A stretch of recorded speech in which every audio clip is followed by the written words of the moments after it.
Hello and welcome. Janet Beckers here with your wonderful web TV tip of the week. Now today I'm answering a question from one of our community members. Fantastic Frank, had a cool name. And you know what? It's a question that I've recently had to ask myself. And I know a lot of people will have this exact same problem. Now Frank talks about how it seems recently that people are bringing him problems, and they're problems that are causing him hassles. They're their problems, but they're affecting him.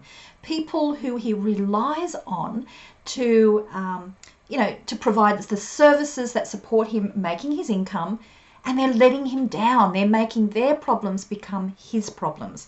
He's wondering, is this just the face of business? Is it something that he is doing? What is it that is happening? But it's really starting to impact on him. You know what? I recently had to ask myself this question as well. I had some people who I was relying on in my business, and I was finding that my deadlines were not being met. The communication was not being met in the way that I had expected in the past. And I had to really look at, is this me? What is happening? So my first question to ask you is, number one, are you being very, very clear on what you expect and what your boundaries are? So are you being very clear that these are the deadlines, this is what is to be expected, and I expect these to be met? So that is your first one. How clear are you being on what is expected? Now, number two is what you're expecting fair? So are you asking somebody who doesn't have the skills to be able to do something? So ask yourself that question as well.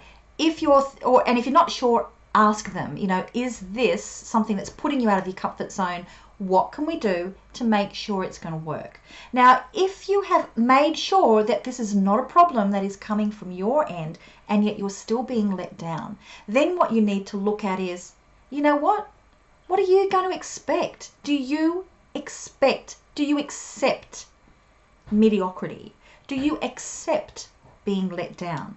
Because if you are accepting this behavior, well, you've got no reason to complain about it, okay? Because you have accepted it. If accepting it is by not actually doing anything about it, or not setting your boundaries of saying, you know what?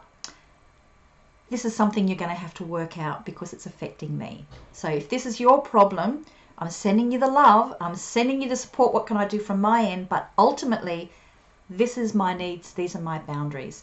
And you know what? Sometimes if that is still not working, don't accept the mediocrity anymore. If you've got to go elsewhere. You've got to find somebody else that fits it. So that can be the tough love that has to happen in business. So number one, be very, very clear that you are not the source of all of this. Is your communication clear? Is your boundaries clear? Are you very, very clear that what you are asking somebody to do is actually within their ability? Once that is absolutely clear, if you're still getting let down, then are you going to accept it or not? Be very, very clear on what you will accept or not, and you have to let people go if you need to. That is just life. Okay, I'd love to hear, does this resonate for you? So I hope that helps Fantastic Frank. This happened to me recently, and I had to get very, very clear on what I will accept and what I won't, So, and there's been some changes. Unfortunate. So, but they always open up new opportunities. So, I'd love to hear from you. If you've got, any questions on this, or how do you go about doing this, please just leave questions down below and I'll see if I can help you with that. If you have somebody that you feel could be struggling with this as well, pass this on to them. So hopefully this will give them some kind of framework to be able to apply to this problem and see if they can solve it. Okay, can't wait to hear from you. Bye.